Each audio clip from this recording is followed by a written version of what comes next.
René Descartes. René Descartes se enmarca en el contexto del racionalismo. El racionalismo tiene su origen en Francia, con Descartes o Malebranche, escrito Malebranche pronunciado, en Holanda con Spinoza o en Alemania con Leibniz. Leibniz también era matemático. El racionalismo considera que la razón permite llegar a un conocimiento de la verdad universal. También admite que existen ideas innatas. Se caracteriza de manera general por buscar un método normalmente basado en las ideas. Es un poco utópico. El racionalismo es una postura cuya antítesis es el empirismo. En lo referido a la vida de Descartes, cabe destacar que nació en Francia, 1596, y falleció en Suecia, en 1650. El año previo a su fallecimiento, Descartes se trasladó precisamente a Suecia, a Estocolmo, a dar clases a la reina María Cristina de Suecia. Descartes era una persona que no tenía una salud muy estable, por lo cual se considera que el rudo clima de Suecia pudo causar el fallecimiento de Descartes al año siguiente de llegar, en 1649, a Suecia. Por lo tanto, se enmarca en el siglo XVII, en el barroco. Descartes es fundamental en la historia de filosofía. Se puede entender como un filósofo moderno, como un noble autodidacta, que combina el estudio con las armas. Además, cabe destacar que tuvo un gran interés en las matemáticas. Él era muy metódico para todo, tanto en filosofía como en las matemáticas. Esto en lo relativo a la vida. En lo referido a la obra, cabe destacar principalmente un discurso del método, aunque también tiene otras obras como Meditaciones metafísicas, Reglas para la dirección del espíritu o Principios de filosofía. A lo largo de su obra, Descartes se ve influenciado por distintas corrientes filosóficas como el estoicismo, en la idea de que el alma está en el cerebro, o en la moral provisional, la moral que nos viene de nuestros padres, en un primer momento que se debe acatar hasta que somos suficientemente maduros como para realizar una moral propia independiente. También Descartes se vio influenciado por ciencias como las matemáticas, en el modelo de conocimiento metódico, o por incluso filósofos medievales como Agustín de Hipona, en conceptos como la duda o el cogito. Ambos son ideas innatas. Realizado ya el contexto del racionalismo y la vida y obra de Descartes, ya se puede profundizar en el propio discurso del método, después en la física y por último en la comparación con otros autores. Discurso del método. Descartes tiene como objetivo llegar a una filosofía cierta, segura. Para conseguir dicho objetivo, Descartes se propone una búsqueda de primeras verdades incuestionables. Ese conocimiento final, seguro, cierto, este saber, se concibe de una manera universal y práctica. Descartes realiza una metáfora, conocida como la metáfora del árbol, según la cual el saber se estructura como si fuera un árbol. La raíz sería la metafísica, el conocimiento del todo, las preguntas de temas metafísicos de qué es el ser humano y demás, preguntas más generales, eso sería la raíz del árbol. El tronco sería la física, que será explicado en breve, y las ramas serían la medicina o la moral. Esto en lo referido al saber.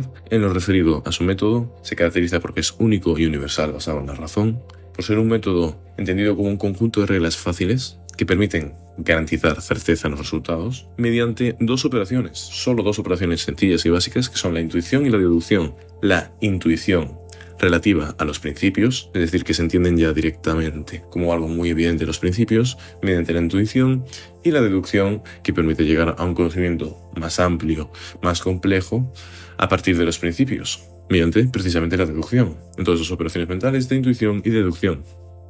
A esas dos operaciones mentales hay que sumarle la existencia de 4 reglas. Las 4 reglas son evidencia, análisis, síntesis y enumeración. La evidencia consiste en aceptar solo aquello que es claro, presente en una mente atenta, y distinto, que no es confundible.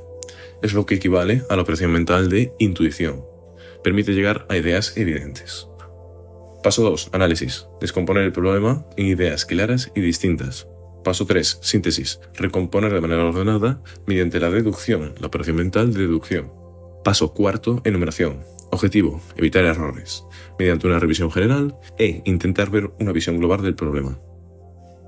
Descartes, mediante estas dos operaciones mentales de intuición y deducción y las 4 reglas de evidencia, análisis, síntesis y enumeración, desarrolla la duda metódica, que es cuestionarse absolutamente todo hasta intentar llegar a una verdad incuestionable, una idea clara y distinta y evidente.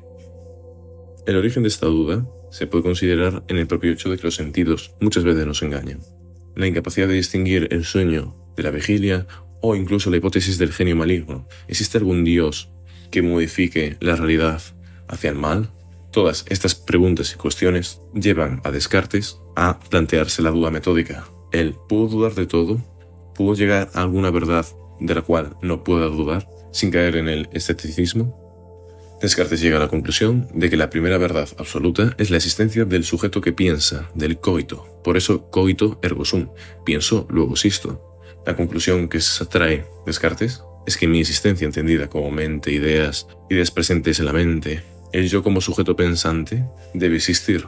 Y a partir de esta existencia del yo, se deduce la existencia de la realidad.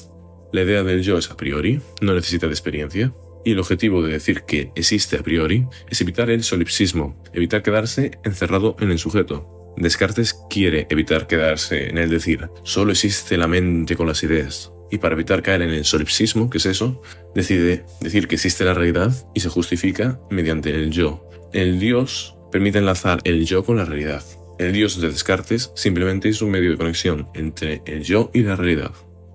Resumen, la duda metódica permite a Descartes cuestionarse todos los aspectos de la realidad y llega a la conclusión de que solo existe el yo pensante y que para evitar caer en el escepticismo o en el solipsismo, argumentará que la realidad también existe a partir del yo. En el discurso del método, aparte de hablar del propio método, también aclara los tipos de ideas, distingue entre adventicias, facticias e innatas. Ideas adventicias son aquellas que tienen su origen en la experiencia exterior, por ejemplo, la idea de mesa. Facticias son aquellas que tienen el origen en la mente a partir de otras ideas adventicias. Por ejemplo, caballo con alas. Combina tanto la idea adventicia de caballo como la idea adventicia de alas y crea la idea facticia de caballo con alas. Y por último, ideas innatas, desde siempre, sin experiencia. Por ejemplo, la idea de perfección o infinito. Una vez hecha ya la metáfora del árbol, comentado el método y los tipos de ideas, ahora queda hablar de la existencia de Dios, de la demostración de la existencia de Dios según Descartes. Él da 3 pruebas principales. La existencia de la idea de perfecto y de infinito deben tener como causa un ser perfecto o infinito, por tanto Dios debe existir. La contingencia del yo, la causa última de que exista el yo pensante, debe ser alguien, algo. Ese algo es Dios, o el argumento ontológico de San Anselmo. Si Dios es perfecto, debe existir porque si no existiese, no sería perfecto. ¿Cómo se puede entender el Dios, por tanto, en Descartes? Se puede entender como un nexo, como una relación entre las personas y las cosas, una garantización de la existencia. Dios simplemente sirve en Descartes para garantizar que existe. Tenemos que tener en cuenta que si dice Descartes que no existe Dios, en la época probablemente lo matarían. Probablemente la iglesia lo perseguiría. Para evitar esto, dice que Dios existe, que no existe ningún Dios maligno, sino que el Dios es alguien bueno, pero simplemente se puede entender como un nexo, como una conexión que permite garantizar la existencia del yo. Se puede entender en una frase, Dios como el creador del yo. Todo esto sería el discurso del método. Se puede concretar ya en física. Conceptos de física en Descartes. La física depende de la metafísica para Descartes, es decir, la física depende de las preguntas generales sobre el mundo y es mecanicista. El conjunto del mundo se comporta como una máquina que sigue unas reglas determinadas. Conceptos de la física. Materia, movimiento, método deductivo y sustancia. Materia. La materia se entiende como una extensión inerte, tanto en longitud, grosor, profundidad. Consecuencias. No existe el espacio vacío, porque todo es extensión, no hay átomos individuales y sí hay un universo infinito. Eso es lo que considera Descartes relativo a la materia. Relativo al movimiento. El movimiento se entiende de una manera muy clara y física, sin más. Variación de posición del cuerpo. No hay finalismo, no hay visión teleológica, no tiene ninguna finalidad el movimiento. Simplemente es variación de la posición. ¿Cómo se podría explicar el movimiento? Debido a que Dios introduce el movimiento en la materia inerte. Es decir, vuelve a estar Dios como una conexión que permite explicar la existencia de las cosas. Dios simplemente permite explicar que existe el movimiento, sin más. La cantidad total del movimiento es constante, dice Descartes, y luego hay 3 leyes del movimiento, el principio de la inercia, si nada cambia todo permanece constante, de dirección del movimiento, tendencia a la línea recta, y la ley de choque. La cantidad total de movimiento es constante. Materia y movimiento listo, método deductivo.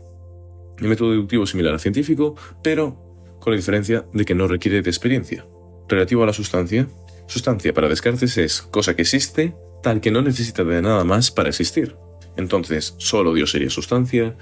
Descartes matiza y dice que hay distintos tipos de sustancia. Sustancia infinita, finita y finita. Sustancia infinita, entendida como Dios, se le llama res infinita. Tiene el atributo de la infinitud. Sustancia infinita del yo pensante, res cogitans, atributo del pensamiento. Y sustancia finita del mundo, res extensa, atributo de la magnitud espacial. Es decir, tenemos res infinita, que es Dios. Res cogitans, que es el yo pensante idea de la cual no se puede dudar, o la res extensa, que sería el mundo. Y de estas reses se puede decir que tienen unos atributos asociados que se pueden ir variando. Lo dicho, infinitud para res infinita, pensamiento para res cogitans o magnitud espacial para res extensa. Esas variaciones de los atributos se denominan modos. Relacionado con la sustancia está el problema de la comunicación de las sustancias. Esto tiene su origen en que el ser humano tiene dos tipos de sustancias, el alma y el cuerpo. El alma sería res cogitans y el cuerpo sería res extensa. Entonces la pregunta del dualismo antropológico, dualismo, dos sustancias, antropológico del hombre, ¿es posible que exista en el hombre que confluyan dos sustancias distintas? ¿Cómo lo explica Descartes? Descartes dice que la comunicación de estas dos sustancias, res cogitans con res extensa, se explica en la glándula pineal, en el cerebro. Explica una conexión alma-cuerpo, que sería una especie de glándula que tenemos en el cerebro sin más, que comunica alma con cuerpo. Él dice que no está muy seguro, pero bueno, que es la explicación que más lógica le ve.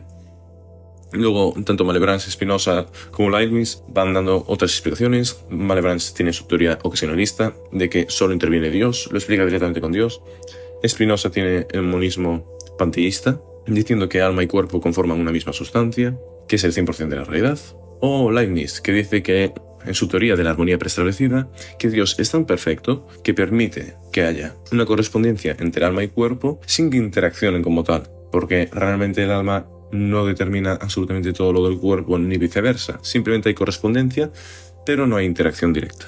Eso es lo que propone Leibniz en la teoría de la armonía preestablecida. También aquí está presente Dios como un nexo, como una conexión que permite explicar todo. Dios permite dar explicaciones lógicas. Ya quedaría listo, por lo tanto, el discurso del método, la física, y ahora queda la comparación con otros autores. Con Platón tiene en común la idea de que la razón permite llegar a un conocimiento de la verdad, que existen ideas innatas o la importancia de las matemáticas. Pero a diferencia, Descartes admite la existencia de subjetividad en el sujeto. Por lo tanto, es el padre de la filosofía moderna. Descartes es súper importante, en conclusión, porque funda la filosofía moderna en el sentido de que admite que no todo el conocimiento es objetivo, hay un poco de subjetividad, hay un poco de duda. Con respecto a los empiristas, se diferencian mucho en la idea del conocimiento, de que los empiristas consideran que el origen del conocimiento es la experiencia, que no hay ideas innatas, que el método debe ser más el inductivo, a partir de ejemplos concretos sacar conclusiones mediante la inducción, y son conclusiones que evidentemente no son seguras porque depende de la muestra que haya seleccionado. Entonces, con respecto al empirismo, los empiristas divergen mucho de Descartes, porque Descartes es eminentemente racionalista. Con respecto a la filosofía medieval, comparte Descartes que Dios sirve como fuente de certeza, pero lo diferencia en el sentido de que el Dios de Descartes es racional, permite simplemente relacionar distintos ámbitos de la realidad, de la existencia. No es un Dios que te revele verdades, simplemente es un Dios que permite explicar la realidad de manera racional. Resumen para acabar el comentario, Descartes es innovador, tanto en la idea de subjetividad, por lo tanto es el padre de la filosofía moderna, tanto como que considera posible la capacidad humana de conocimiento, realmente lo considera, pese a la existencia de subjetividad, considera que se puede conocer. Y cabe destacar que su sistema filosófico, como pudimos ver en la metáfora del árbol, parte de la metafísica y tiene como objetivo llegar a un conocimiento del cual no se pueda dudar. Ahora podréis ver en pantalla un esquema general, viendo los puntos que he tratado. Principalmente lo que he tratado es tanto el contexto del racionalismo como la vida y obra de Descartes, discurso del método, la obra, física y comparación con otros autores.